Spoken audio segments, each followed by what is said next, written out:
Le 19 septembre dernier, la reine Elisabeth II était enterrée 8 mois après. On connaît enfin les dépenses liées à ses obsèques royales et leur coût est pharaonique. C'est une date qui va rester particulièrement ancrée dans la mémoire et le cœur des Britanniques. Le 8 septembre 2022, la reine Elisabeth II disparaissait à l'âge de 96 ans. C'est à Balmoral, en Écosse, que la mère de Charles III a rendu son dernier souffle, entourée par les siens. Très rapidement, Buckingham Palace s'est mis en état d'alerte, lançant le code London Bridge qui n'est autre que l'annonce officielle du décès de la reine et la mise en place d'un protocole très précis quant à ses obsèques. Durant 2 jours, le cercueil de la souveraine a été exposé au public en la cathédrale Saint-Gilles d'Édimbourg. Transférée à Londres, sa dépouille a retourné au palais de Buckingham. Pendant 4 jours, son cercueil a été exposé au public. Ainsi, des anonymes et de nombreuses célébrités se sont recueillis devant sa dépouille.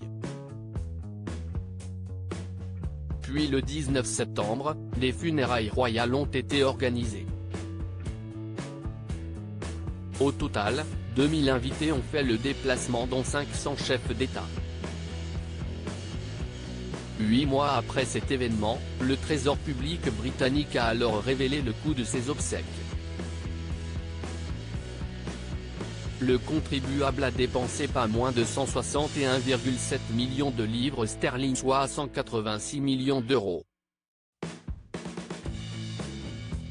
Des sommes astronomiques dépensées en détail, le ministère de l'Intérieur a dépensé pas moins de 73,68 millions de livres pour les milliers de policiers assurant la sécurité. 57,42 millions de livres ont été utilisés par le ministère de la Culture. Le gouvernement écossais a lui aussi dépensé 18,75 millions.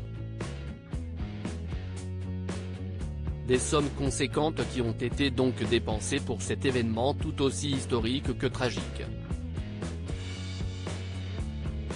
Mais pour certains groupes anti-monarchiques, ces sommes sont bien trop importantes.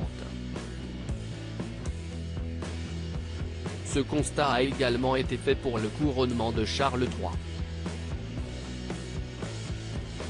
À propos de l'auteur passionné de People, j'écris sur Closer depuis 2020.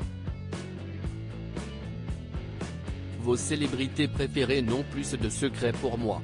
Ces derniers articles Thomas Pesquet furieux, Ferrarissime, le spationaute français tape du poing. Charlotte Gainsbourg et Yvan Attal, en couple depuis plus de 30 ans, pourquoi ne sont-ils pas marre?